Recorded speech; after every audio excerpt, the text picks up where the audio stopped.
Here at Guanajuato Rally Mexico. Tough, unpredictable conditions look to be on the cards for this event, with crews relying as much on drivers' adaptability as they are on choosing the right setup. A look at the standings now, and they are wide open at this first edition of the championship. Every team and crew will be looking to get some points on the board and lay a good foundation for the rest of the season.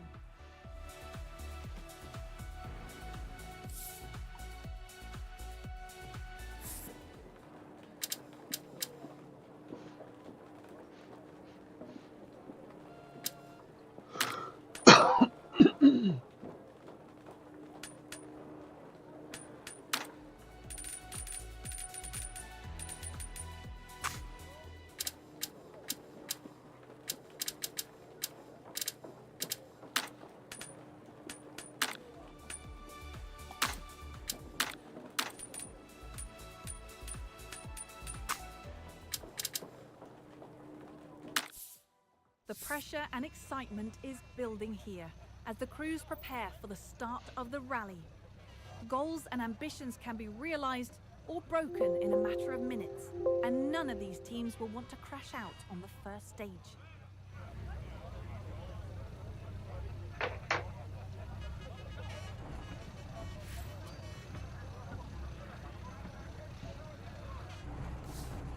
Starts right of it.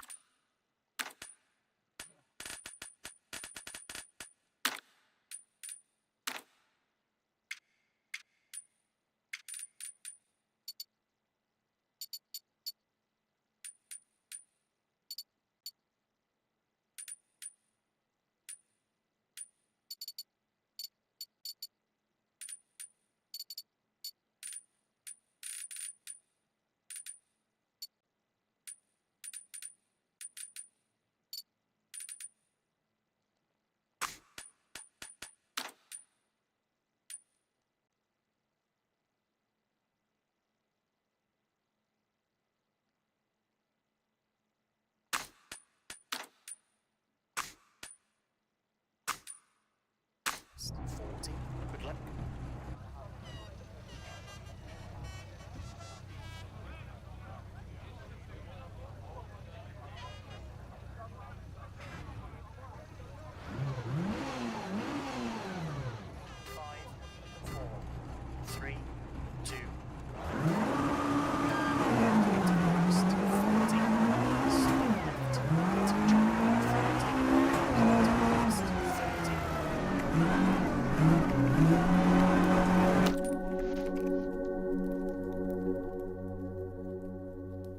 Tonight, we explore one of the most important teachings in Zen Buddhism. It is called the Great Matter. Understanding the great matter of birth and death can help us discover the quiet joy of waking up to what is already here. Before we begin, feel free to share what time it is and where you're listening from. We live as though this life will go on forever. We postpone the things that matter most. We save our presence, our love, our attention for later. But somewhere inside, we know this is not true. And when we truly feel this knowing, something shifts. Life becomes more vivid. This ordinary moment reveals itself as extraordinary. The great matter is not about fearing death. It is about embracing life. When we stop pretending that we have forever, we begin to live more fully. The fog of postponement lifts, and we see clearly what has always been here. Tonight, we will sit with this ancient teaching together. We will meet people who discovered, in their own ways, what it means to truly value this brief and precious life. We will explore not with heaviness, but with the gentle clarity that comes when we stop running from truth. Let your breathing settle now, and let's begin our journey together. What makes something precious? Often, it is knowing that it will not last forever. A sunset holds us because it is fading. Spring blossoms move us because they will soon fall. The embrace of someone we love matters because we know, even if we do not speak it, that we will not always have this. Zen Buddhism asks us to bring this awareness to life itself, not as a grim reminder, but as a gentle awakening. When we truly understand that this life is brief, something opens in us. We stop taking things for granted. We begin to see what was always here, but hidden by our assumption of endless time. The Buddha spoke of the preciousness of human birth. He said it was as rare as a blind turtle surfacing in a vast ocean and happening to put its head through a small floating ring. This image is not meant to make us feel special in an egoistic way. It is meant to help us feel the extraordinary gift of being alive at all, of being conscious, of having this chance to love and learn and grow. Most of us live as though we have 1,000 years ahead of us. We postpone joy. We delay presence. We tell ourselves we will appreciate life more fully later, when we are less busy, when circumstances improve, when we finally have time. But later never arrives in the way we imagine. There is only now arriving again and again, and we keep missing it. The great matter invites us to stop missing it. Not through fear, but through a deep recognition of how precious each ordinary moment truly is. Let us explore a story about a man who discovered this truth in an unexpected way. In a coastal town where the smell of salt hung always in the air, there lived a merchant named Shin who had spent his life acquiring things. He had a large house on the hill overlooking the harbor, filled with objects from distant lands. Carved jade from the north, silk tapestries from the west, porcelain vases so delicate they seemed made of frozen light. He had storerooms of spices and rare woods, and more money than he could spend in several lifetimes. Shin had worked hard for all of this. As a young man, he had started with nothing, loading cargo on the docks for a few coins a day. He had watched the wealthy merchants come and go, and he had promised himself that one day he would be one of them. And through years of shrewd trading and careful saving, he had succeeded beyond even his own dreams. But now, at 50 years old, Shin felt strangely hollow. He would walk through his beautiful rooms and feel nothing. The jade sat on its shelf, and he could not remember the last time he had really looked at it. He would eat fine food prepared by his cook, and the taste seemed muted, distant, as though he were eating through a layer of cloth.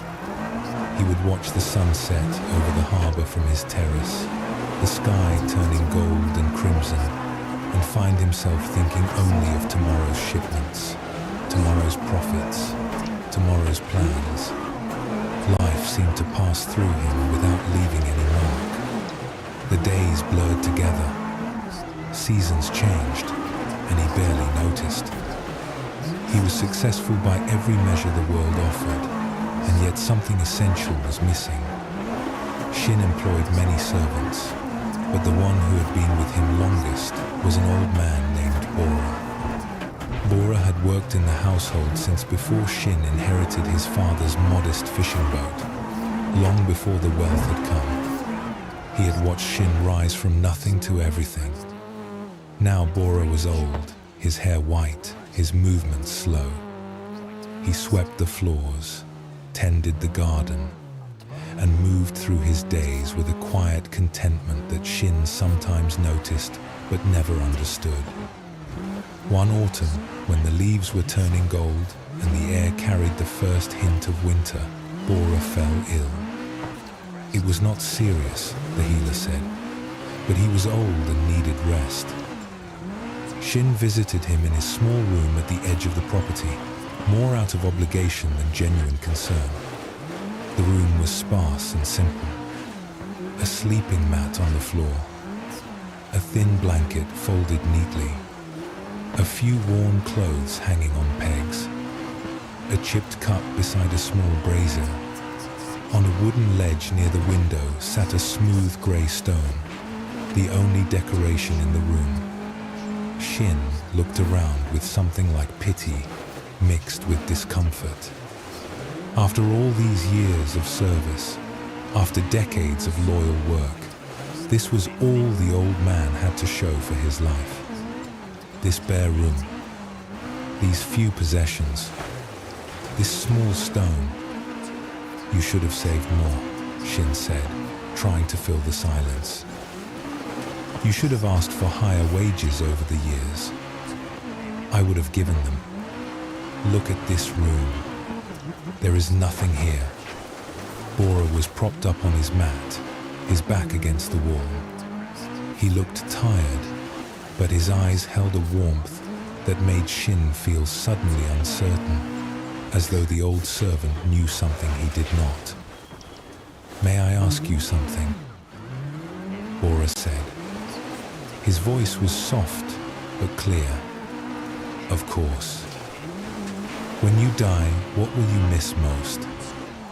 The question struck Shin like a cold wave. He felt his mouth open, but no words came. He thought of his house, his jade, his silks, his successful trades. He thought of the fine meals he ate alone in his dining room. He thought of his days, one blurring into the next, each indistinguishable from the one before. What would he miss? He did not know. He could not name a single thing. I have not thought about it, he admitted finally. The words felt shameful somehow. Bora nodded slowly, as though this answer did not surprise him. I have thought about it often. Would you like to know what I will miss? Shin said nothing, but he did not leave. He found he could not leave. He stood in the small, bare room, surrounded by almost nothing, and waited. Bora's eyes moved to the window, where the afternoon light was slanting in, catching dust motes in the air and making them glow like tiny stars. I will miss the way the light comes through the kitchen window in early morning, Bora said. There is a moment, just as the sun clears the hills, when everything turns gold. I have seen it 1,000 times, and it still makes me stop what I am doing just to look. He paused, and a small smile crossed his weathered face. I will miss the smell of the garden after rain, the way the earth opens up and releases something green and alive. I will miss the sound of children playing in the street outside the wall, even though none of them are mine. Their laughter is like water.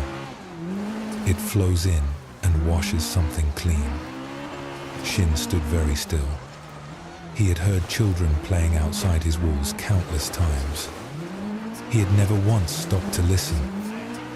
I will miss the taste of my evening tea, Bora continued. I drink it slowly after my work is done, while the stars come out. The tea is nothing special, just common leaves.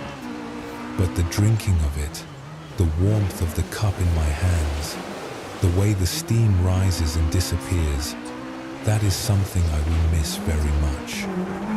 His eyes moved to the stone on the ledge. I will miss the weight of that stone in my palm. I found it by the river 30 years ago, on a day when the light was very clear and the water was singing over the rocks. I have held it almost every day since. It is smooth and cool and fits perfectly in my hand. Such a small thing.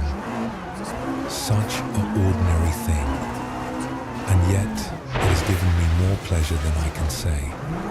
Bora looked back at Shin, and his eyes held no judgment, only a great gentleness. I will miss the feeling of tiredness after a day of honest work. The ache in my muscles that tells me I have done something real. I will miss the kindness of strangers and the patience of friends. I will miss the sound of the wind and the feeling of the sun on my face. I will miss breathing. I will miss being here at all. The room was silent except for the faint sounds of the harbor below, the distant calls of gulls, the creaking of ships. Shin felt something crack open in his chest.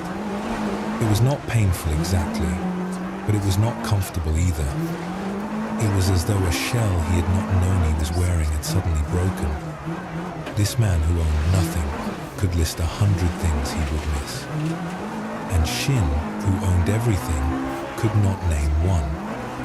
How is this possible? Shin asked. His voice came out rough, almost a whisper. You have nothing. I have everything. And yet you are rich and I am poor. Bora was quiet for a long moment. Outside, the light was beginning to fade, the gold turning to amber. You have collected many things, he said finally. Beautiful things, valuable things. But you have not experienced them. You have let life pass through your hands like water, always reaching for the next thing, never holding what was already there. You have been so busy acquiring that you have forgotten to live. He gestured around the small room with one thin hand. I have little, but I have tasted every moment of it. I have been here, really here, for my life. That is the only wealth that matters. That is the only wealth we can keep. Shin left the room without speaking. He walked through his beautiful house, through rooms filled with treasures he had barely looked at in years. He went to his garden, where the last light was fading from the sky, and he sat on a stone bench until darkness fell. For the first time in longer than he could remember, he was not thinking about tomorrow. He was not planning or calculating or worrying. He was just sitting, just looking, just being there. He heard the wind move through the trees. He smelled the dampness of the evening air. He felt the stone bench beneath him, cool and solid and real. And he began, slowly, to understand what he had been missing. He had been so busy acquiring that he had forgotten to live. He had assumed there would always be more time, more chances, more years to finally appreciate what he had. But the years had passed, and he had appreciated nothing. He had traded his life for things, and the things had given him nothing in return. In the weeks that followed, Shin changed. Not dramatically, not in ways that others would easily notice. But he began to taste his food, really taste it. The salt and the sweet and the complex flavors he had been swallowing without attention. He began to watch the sunset without thinking of business, letting the colors fill his eyes and his mind. He began to hold the jade he had bought so many years ago, feeling its coolness, its smoothness, its weight in his palm. He began to listen to the children playing outside his walls. He began to notice the way the light moved through his house at different times of day. He began to feel the texture of his days rather than rushing through them. When people asked what had happened to him, he would only say that an old servant had asked him a question he could not answer, and that in the silence of not knowing, he had finally begun to learn. This story shows us something that Zen has always understood. The richness of life does not depend on what we have. It depends on whether we are truly present for what we have. We can possess the whole world and experience none of it. Or we can have almost nothing and taste every moment fully. The great matter asks us a simple question. Are we really here for this life? Or are we sleepwalking through it, assuming we will wake up and appreciate it later? Buddhism teaches that this human life is extraordinarily precious, Not because we are special, but because this is our chance. This is our opportunity to be awake, to love, to grow, to experience the mystery of being alive. When we truly feel this, we stop wasting time on what does not matter. We stop postponing our present for some imaginary future. The old servant Bora understood something his wealthy master did not. He understood that life is not measured by what we accumulate, but by what we actually experience. He understood that awareness itself is the greatest treasure, and that it is available to anyone, rich or poor, who stops long enough to receive it. Let us explore another story about the preciousness of life. In a village known for its plum orchards, there lived a woman named Mira who was always rushing. She had a husband and 3 children and a small business selling cloth, and there was never enough time for everything. She woke before dawn to prepare rice and mend torn clothes. She spent her days at the market, bargaining with customers, keeping accounts, managing the endless details of buying and selling. She fell into bed exhausted each night, and the days blurred together like water running downstream. Mira was not unhappy exactly. She loved her family. She took pride in her work. But there was a constant pressure in her chest, a feeling of always being behind, always having more to do than hours to do it. She moved through her life at a run, and she could not remember the last time she had simply been still. Next to Mira's house, separated by a low wooden fence, lived an elderly woman named Cho. Cho had lost her husband many years ago, and her children had grown and moved to distant towns. She lived alone in her small house with a garden that she tended with great care. In the center of the garden stood a single plum tree, old and gnarled, its branches spreading wide. Every morning, Mira would rush past Cho's garden on her way to the market, her arms full of cloth, her mind already racing through the day's tasks. And every morning, Cho would be there, sitting on a wooden bench beneath the plum tree, doing what seemed to Mira like nothing at all. "Good morning, Cho," Mira would call as she hurried by, barely slowing her pace. "Good morning, Mira," Cho would answer, her voice calm and unhurried. But by the time the words reached Mira's ears, she was already gone, swallowed by the crowd at the market. Sometimes Mira wondered how Cho could stand it, sitting there hour after hour, just looking at a tree. Did she not have things to do? Did she not feel the press of time, the weight of all that needed to be accomplished? But these thoughts would pass quickly, pushed aside by the endless demands of the day.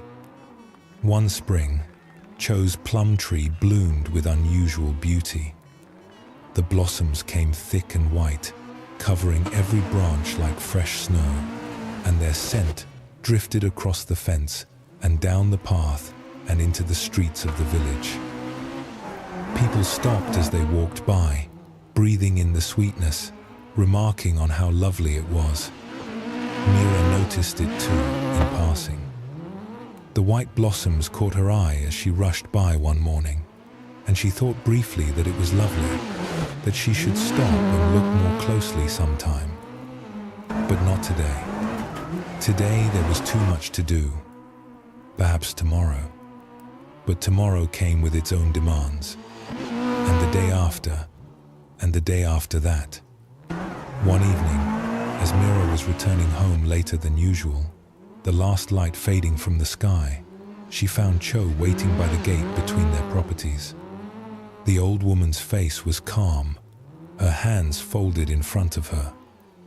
"Would you sit with me for a moment?" Cho asked. "I would like company to watch the blossoms before the light is gone." Mira's first instinct was to refuse. There was dinner to prepare. Her children would be hungry.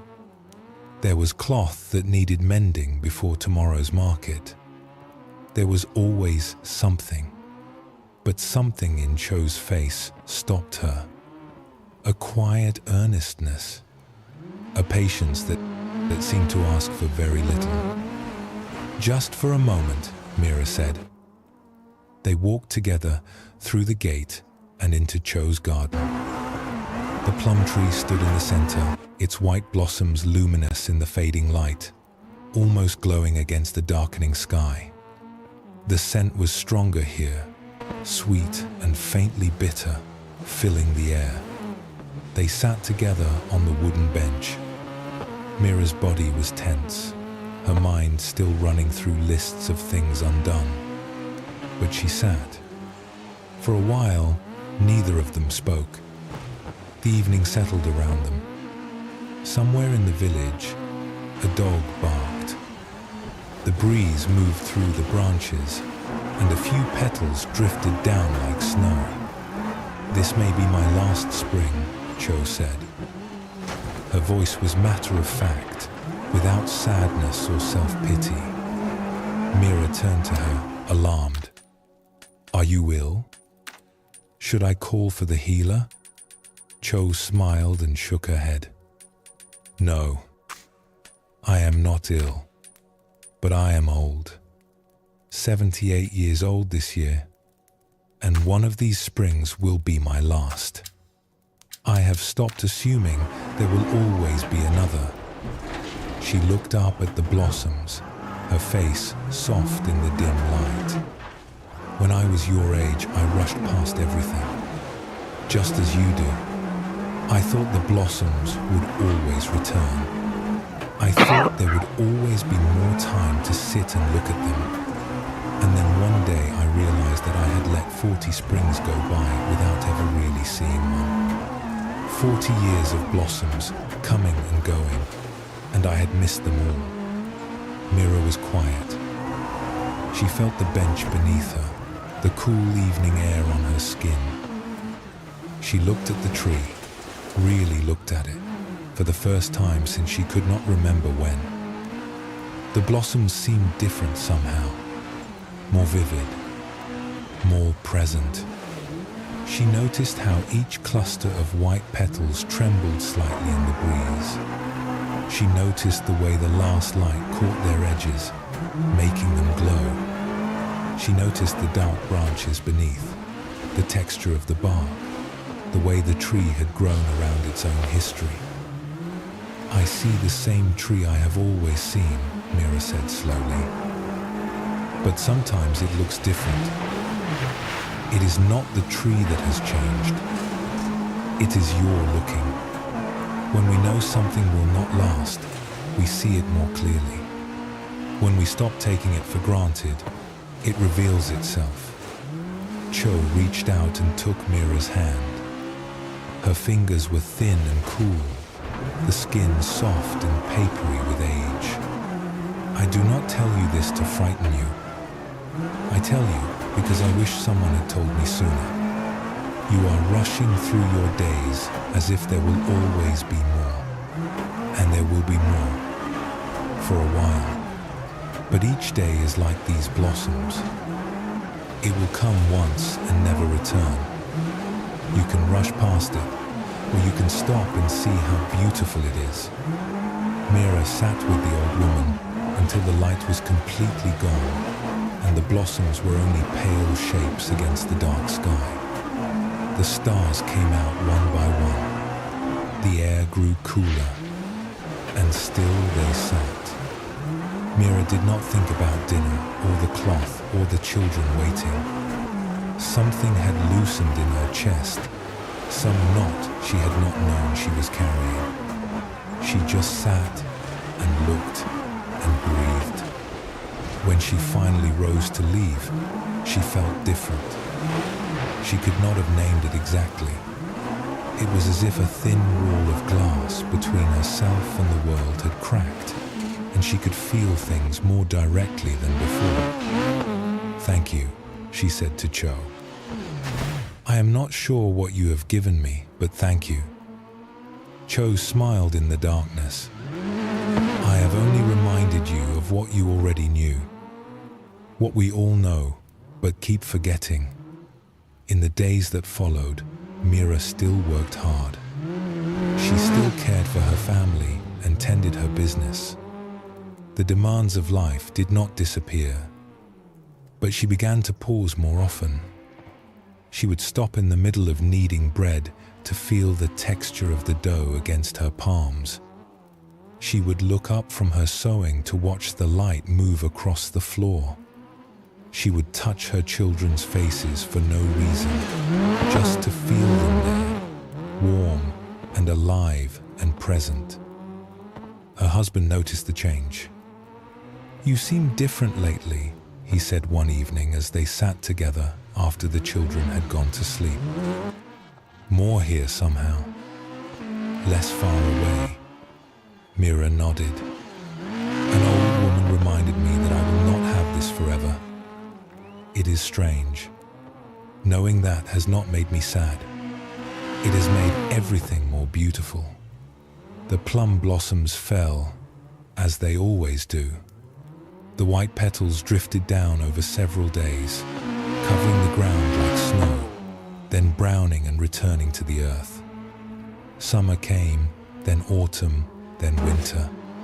Cho passed away 2 winters later, quietly, in her sleep, when the plum tree was bare and the garden was white with real snow.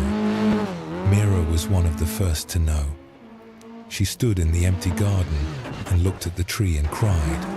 But the tears were not only grief, they were also gratitude. What Cho had given her remained. The understanding that preciousness and impermanence are woven together. That life becomes most vivid when we stop taking it for granted. That seeing clearly is simply a matter of remembering what we already know, but keep forgetting. Mira tended Cho's garden after that, keeping the plum tree healthy and strong. And every spring, when the blossoms came, she would sit on the wooden bench and look at them, really look at them, the way Cho had taught her. And sometimes, other villagers would stop by the fence, rushing past on their way to somewhere important, and Mira would invite them to sit for a moment. "Just for a moment," she would say, "before the light is gone." Zen teaches that awareness of impermanence is not meant to create anxiety or sorrow. It is meant to wake us up. When we truly understand that this moment will never come again, we stop throwing moments away. We start receiving them as the gifts they are. The Buddha often reminded his students to contemplate the fleeting nature of life, not as a morbid exercise, but as a way of cutting through the fog of assumption. We assume we will have tomorrow. We assume the people we love will always be here. We assume there will be time later to appreciate what we have now. And these assumptions put us to sleep. The great matter wakes us up. It says clearly and simply, this is it. This moment, this breath, this life. It is happening now, and it will not happen forever. Come out of the factory as they head up to the start line. A productive service indeed. Start.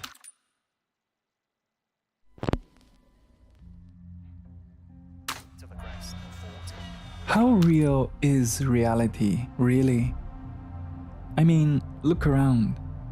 How much of this world you perceive is really out there, and how much of it is a mental creation, like a dream? You never question the reality of a dream until you wake up. So how are you so certain that what you're experiencing now is not just a different kind of dream? And if it is, what would it mean to wake up from it?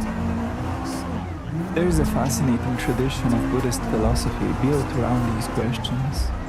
This tradition is called Yogacara, and it is entirely dedicated to the study of mind and reality, or rather, mind as reality.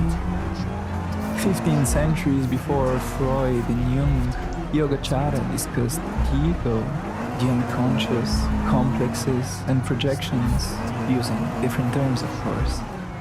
But their study of the mind goes beyond the bounds of modern psychology into a non-dual view of reality, where distinctions such as mind and matter, internal and external, observer and observed, no longer hold.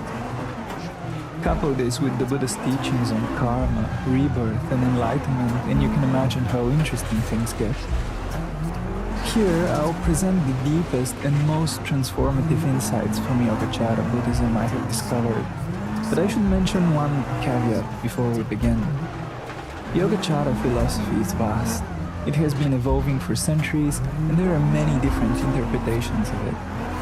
At one end, you can read Yogacara as saying that all we experience is subjective, colored by our personal cognitive patterns. A pretty innocuous statement. At the other end, you can interpret Yogacara saying that nothing exists apart from consciousness, that the external world, objects, space, and time are only mental constructs.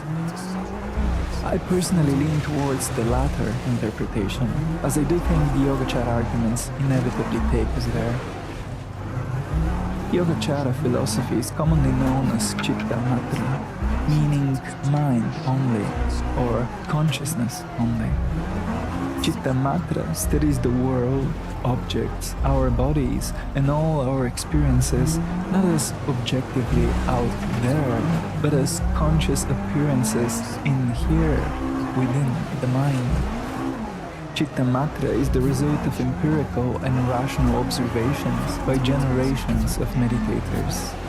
So, for all its sophisticated theory, it is grounded in direct experience, in meditation. To immerse us in this experiential kind of exploration, I've divided this video into two parts.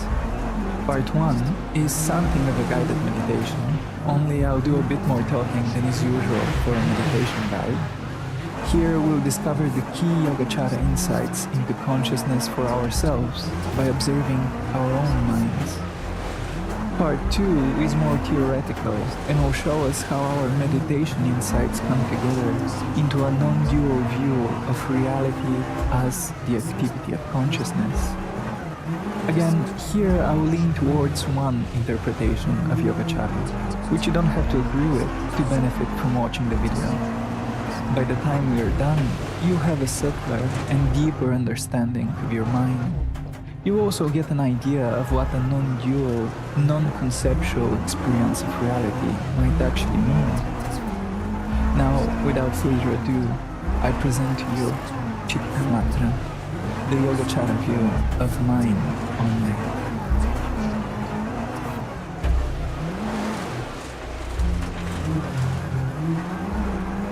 Let's explore Chitta Matra with a meditation object. Something simple, like this yellow circle. I invite you to rest your eyes on the circle now. Take a few breaths and settle in. When you're ready, gently shift your attention from the circle you're looking at to the experience of looking at that circle. What is this experience made of? Let's peel back its layers one at a time. First, there is the visual perception of the yellow circle. In Buddhism, this is called eye consciousness.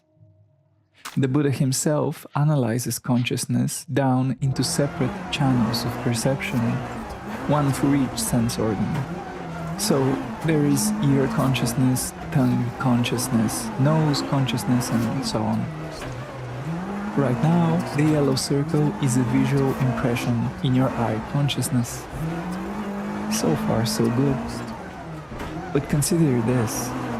How do you know you are looking at the circle right now, and not a triangle, a square, or a squirrel? And how do you know the circle is yellow, and not green or blue?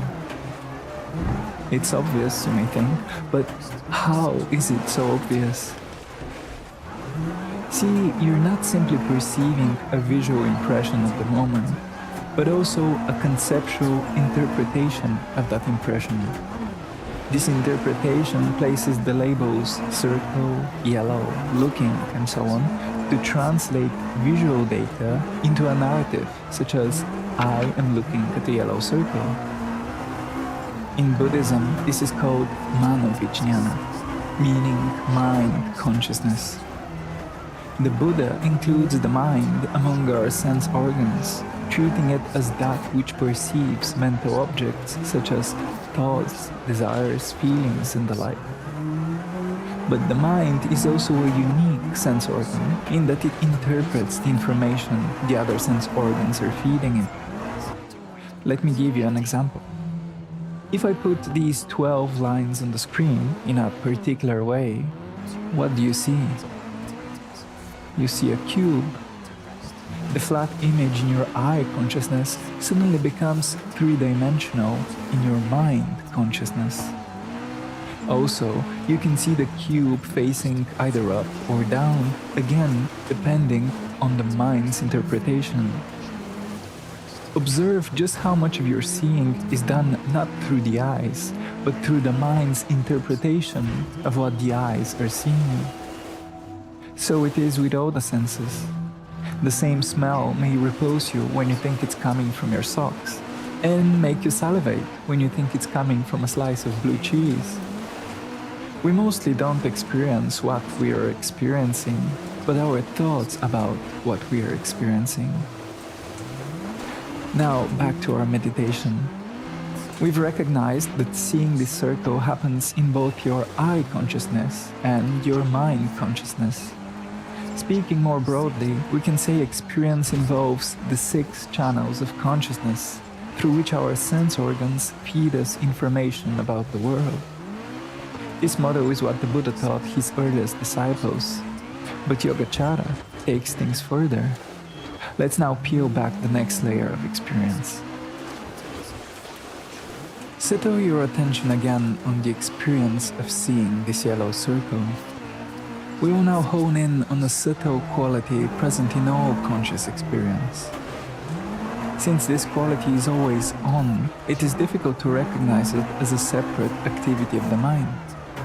Buddhist meditators took centuries to notice it, so don't feel disheartened if it takes you some time as well.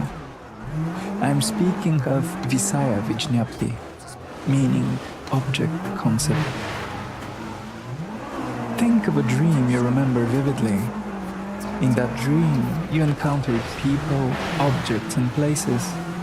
You experienced these as external and separate from you. You interacted with them as if you were one entity and they another. Only upon waking did you realize all you had been experiencing happened within the mind. While dreaming, you took your own mental creations for real external objects. How curious. Well, that sense that what you are experiencing is external to you, or objective, is what Yogacara calls Visaya Vijñapti, the object concept. Now let's return to our yellow circle. You're not dreaming the circle, it is right here before your eyes, cognized by your waking mind. But how do you know this circle is an object external to the mind perceiving it? Notice how automatic the assumption is that you are perceiving an external thing, separate from consciousness. You make the same assumption when you are dreaming, and you never question it then, even though every time you wake up, you know you are only experiencing the activity of your own mind. Notice the color of the circle. This color appears as something external to your mind, something independent from consciousness. Scientifically speaking, we know this is not the case. Colors do not exist outside of our perception. The screen you're watching this video on is emitting electromagnetic radiation with a certain wavelength. The color yellow is simply how the mind visualizes that wavelength. If I shorten the wavelength, you see green. This green is, again, only a mental representation. As Yogacara would say, it is chitta matra, mind only. Still, we see the color, and we're convinced it is out there in the objective world, not an activity of the mind. This automatic conviction in the objectivity of perceptions is what Yogacara calls Visaya Vijñāti. Great. Now let's peel back the next layer of experience. This will take us to an even subtler activity of the mind, one responsible for most of what we do and most we suffer: the construction of a self.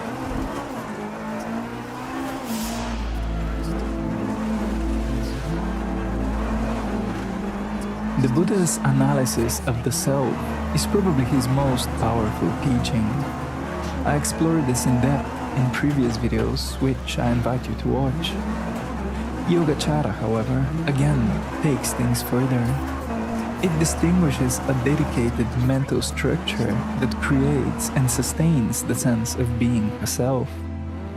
They call this function manas, not to be confused with manovijñāna, which is mind consciousness. Let me read you the description of manas in the famous 30 verses on mind only by the Yogacara genius Vasubandhu. Its character and nature are that of thought. Manas is always associated with the four afflictions, which are delusion of a self, perception of a self, identity with the self, and love of a self, as well as mental contact in the others. This can sound a bit technical, but it is a simple observation. When I say, look at the yellow circle, you know it is you I am talking to. You who must look at the circle, and you who sees it. What can be more obvious than the fact that you are the experiencer of experience? But let's do a simple experiment. Consider this. Do you see yourself? I don't mean your hands or the reflection of your face on the screen, but yourself. Do you see it? Do you hear yourself? And I don't mean your heartbeat, breath, or other bodily functions, but yourself. Do you hear it? Or do you smell it? You may smell your perfume, clothes, sweat, or the like, but can you smell yourself? Your physical senses never come into contact with yourself, or with myself, or with any self for that matter. And yet, the self feels just as real as any physical object. It is a virtual entity the mind inserts into experience automatically, that is to say, unconsciously. Otherwise, we would all be able to drop our sense of self at will, and the Buddha would not have had to teach us how to do so. As I've said in previous videos, the sense of being a separate self has many evolutionary benefits. Indeed, if somebody lacks a stable sense of identity, this is usually pathological and requires treatment. The point of Buddhist practice and philosophy is not to abolish the self, but to see it for what it is. To see that the self is not the thinker of thoughts, but just a very persistent thought. Not the one who is conscious, but an appearance within consciousness. A few minutes ago, we explored how the mind applies the object concept to experiences, interpreting them as external. Well, we can say that through manas, the mind also applies the subject concept, or self, to counterbalance external experiences with an internal experiencer. Yogacara calls this our dualistic grasping. This is the mind's bifurcation into one part that is internal and experiencing, and another part that is external and being experienced. The line dividing experience into these two aspects, the external and the internal, or the subjective and the objective, exists within the mind only. This is not a mystical or speculative claim. Observe your present experience. As you are watching this video, Visaya Vijñapti is the conviction that the video is external to the mind, and Manas sustains the sense of being the one inside the mind, watching this video. But both this video and the sense of being the one watching it are appearances within the mind. Otherwise, you would not be conscious of them. These appearances do not, by themselves, belong within or without, to the self or not to the self. It is the mind that processes this field of thoughts and sense impressions into a binary picture. We're nearly done now with our meditation. We have only one final layer of experience to explore, and this is the greatest discovery the Yogacara made. Something Freud thought he discovered a millennium later. Consider what we've explored so far. Consider how you automatically see the yellow circle. Consider how you automatically recognize it as a circle in your mind. Consider how you automatically perceive the circle as external to your mind. And finally, consider how you automatically experience being the one who is seeing the circle. Automatically here is to say unconsciously. Oh, this mental activity is somehow orchestrated without any conscious work. This begs the question, what is the origin of the mind's activity? Here we arrive at the most famous Yogacara term, the Alaya Vijñana. Alaya Vijñana literally means storehouse consciousness. It designates the deepest region of the mind, the origin and support of all conscious experience. In an earlier video, I compared the Alaya Vijñana with Carl Jung's understanding of the unconscious. The similarities are fascinating, so I invite you to watch that video to learn more. Yogacara sees the storehouse consciousness as a subliminal, ever-present stream of mental impressions. Whether we are awake, asleep, in deep meditation, or in a coma, the Alaya Vijñana is always on, always absorbing experiences and storing them up as impressions. This store then serves as the material out of which future experiences arise.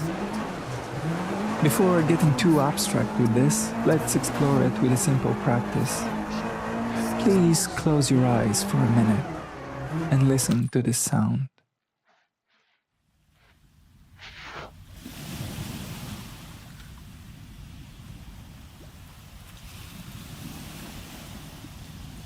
Listen closely. Soak your attention with the sound and see if anything emerges in consciousness.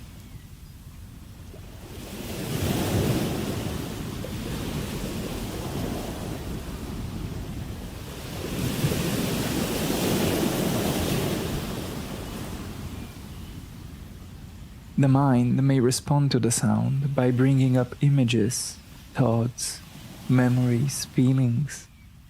It's quite magical, really. Now, where did all this new content of consciousness come from? It wasn't here a minute ago. And where will these impressions go once the sound fades and you focus on something else? You can open your eyes now. The Yogacharans use a beautiful simile to explain this. They compare sense impressions with seeds and the storehouse consciousness with the soil where these seeds are stored. For example, taking a stroll along the beach plants seeds of sensory impressions in your Alaya Vijñana. Once you leave the beach, you move on to other things. On the surface of the mind, the experience is gone, just like how you don't see the seeds buried in the ground during winter. But one day, you hear the sound of waves breaking on the shore. Suddenly, you're back on the beach. You can almost feel the cool water lapping at your feet, the salty wind and the laughter of seagulls overhead. Like seeds sprouting in spring, past sense impressions burst out of the storehouse consciousness. As Yogacara says, they become reactualized. But the Alaya Vijnana doesn't only store sense impressions. Much more importantly, it stores habit energy. Every intentional action leaves an imprint on the storehouse of the mind, creating the potential for a similar action or experience in the future. This is most obvious when we think about our habits, especially our bad ones. There we can see how repetition ingrains certain patterns of behavior in our being, sometimes so deeply that even conscious effort can't break the vicious cycle. To extend the Yogacara metaphor, you can't plant peaches and expect apple trees. We are done now with our guided meditation. Observing our experience, we discovered all the major elements of consciousness Yogacara described. The 6 sense consciousnesses, the object concept, manas, and the storehouse consciousness. Now it's time to go the other way. Let's take what we've learned about consciousness and see how it comes together to produce the reality we think we are experiencing. Before we continue, I want to thank everyone for supporting my work. These videos are the fruits of my personal journey. They're not optimized for the algorithm, retention, or sponsorship deals. So, if you're enjoying these videos, you can help me keep making them by becoming a channel patron or member. This will also give you access to exclusive content, the ability to participate in community calls, and to submit your questions to people I interview. Check out the links in the description for more, and thank you for your generosity. Now, back to the video.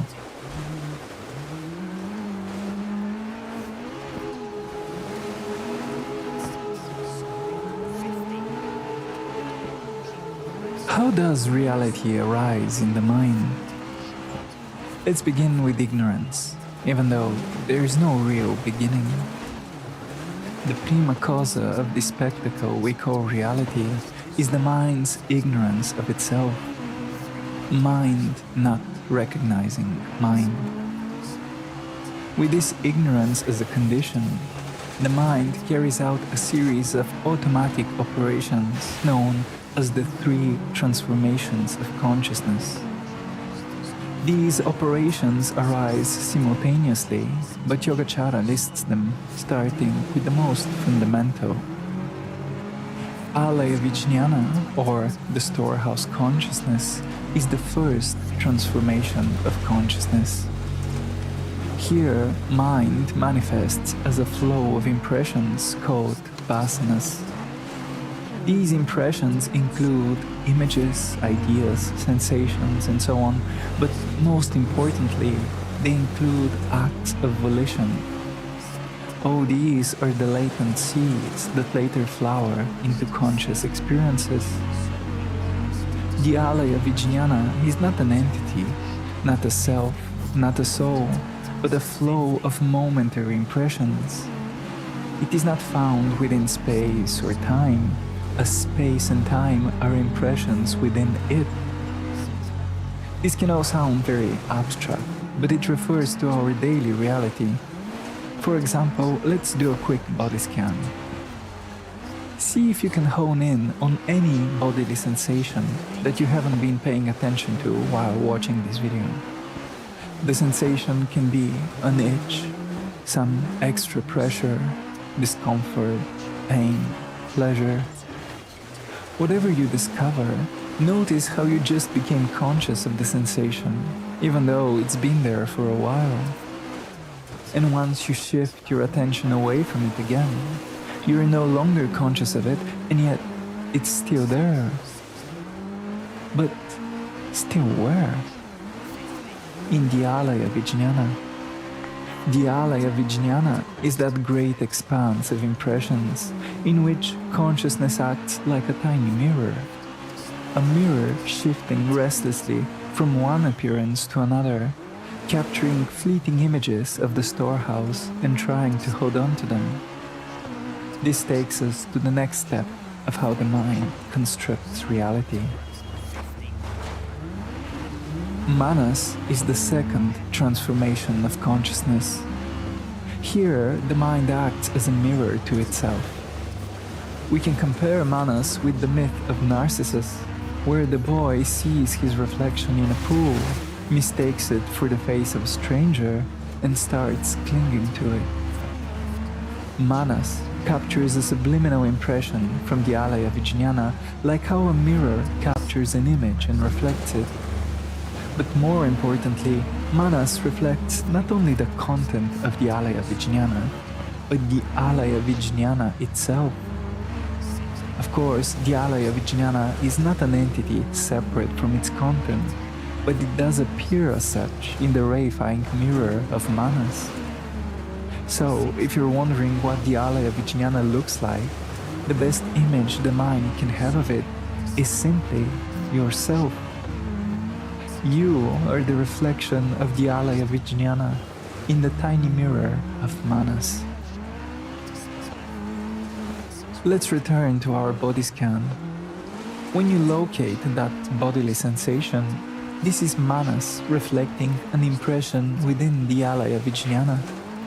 But your experience is not simply that of a bodily sensation, but of your bodily sensation. That itch is palpably your itch. When Manas reflects an impression, it also reflects the space within which this impression arises, meaning the Alaya Vijnana.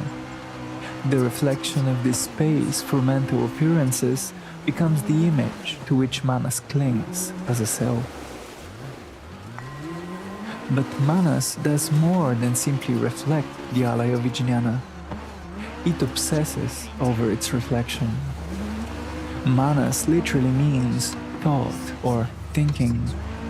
Yogacara has chosen this name to highlight the constant mental activity here, aimed at reinforcing that sense of self. You don't just cognize the itch as your itch.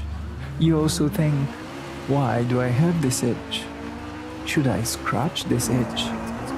Maybe I should practice non-scratching, but maybe I shouldn't repress my desire for scratching. Thus, Manas immediately obscures direct experience with countless narratives, thoughts, and emotions concerning the imagined self. To complete the picture of reality as we know it, the mind performs the third transformation of consciousness. Here, mind takes the form of our six sense consciousnesses, as colored by Visaya Vijñapti, or the object concept. So that bodily sensation within the Alaya Vijnana enters into consciousness once the mirror of Manas turns to face it. It then feels like you, the self, are experiencing your bodily sensation. Visaya Vijñapti, via the six sense consciousnesses, adds the icing on the cake. The conviction that your bodily sensation is something objectively out there, something perceived by the mind, not an activity of the mind. Consider the fact that over 80% of people with amputation still feel sensations in their missing limbs. This goes to show just how much the object concept shapes our experience of the world, even when the object is obviously not there.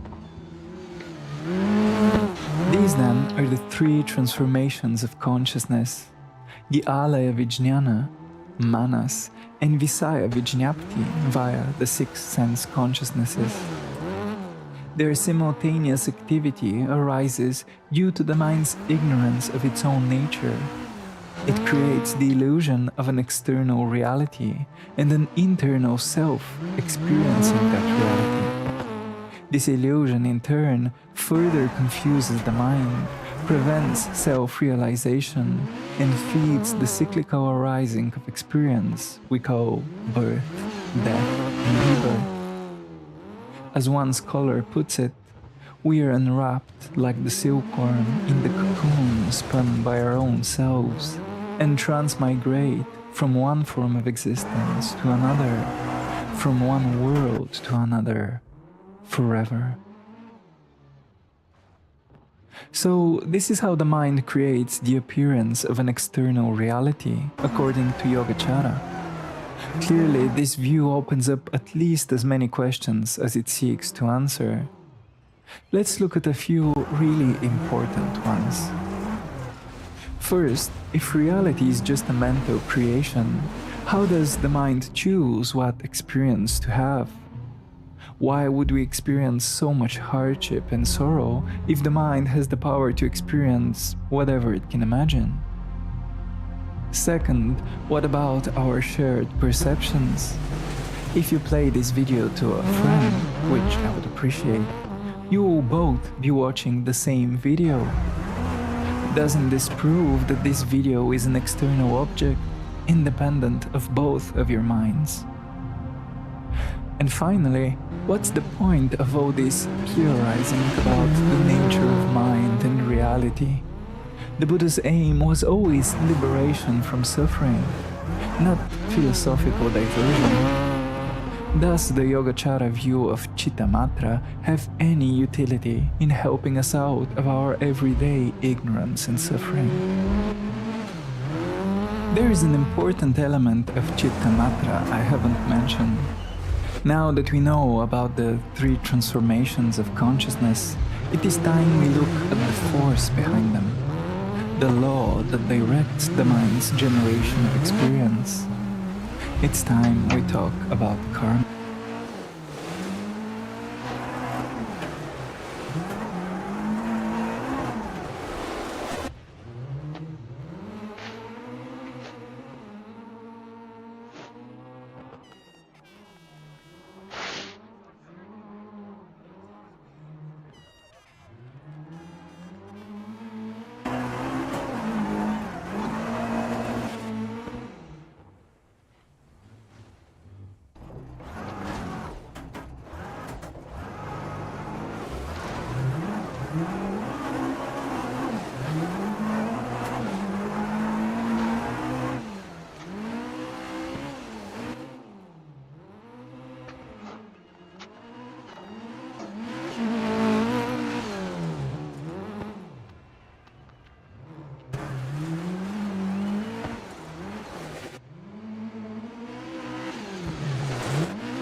The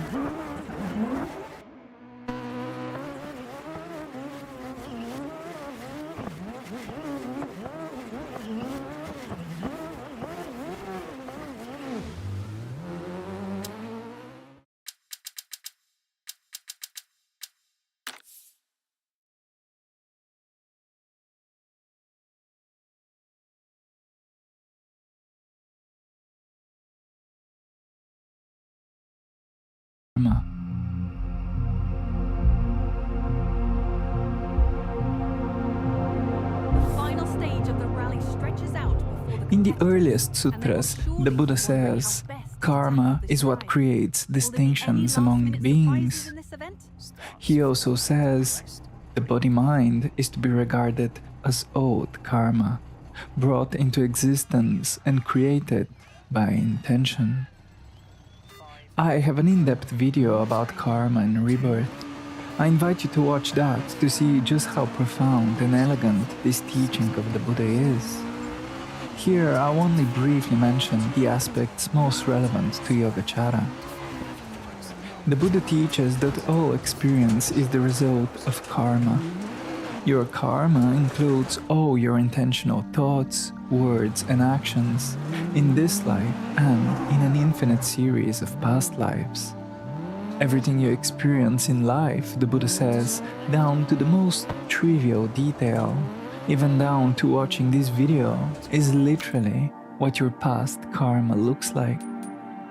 Your life is your karma objectified. For example, if you've spent years reacting to stress with anger, you tend to find yourself in situations full of conflict and tension. If you've spent years practicing patience and kindness, you tend to find yourself surrounded by more trust and goodwill. Different seeds, different worlds. Now, Yogacara elaborates on this teaching with a profound psychological twist. To my understanding, Yogacara says consciousness and karma are all you need to explain reality. Let me explain. First, Yogacara notes the alaya vijnana is what makes karma and rebirth possible. Only an unconscious storehouse of past experiences can explain how something you did a decade ago shapes your experience today. The intentional action of hurting or helping somebody leaves an impression in the alaya vijnana, where it becomes the seed of a future experience. When the right conditions appear, that impression, or vasana, becomes reactualized and you experience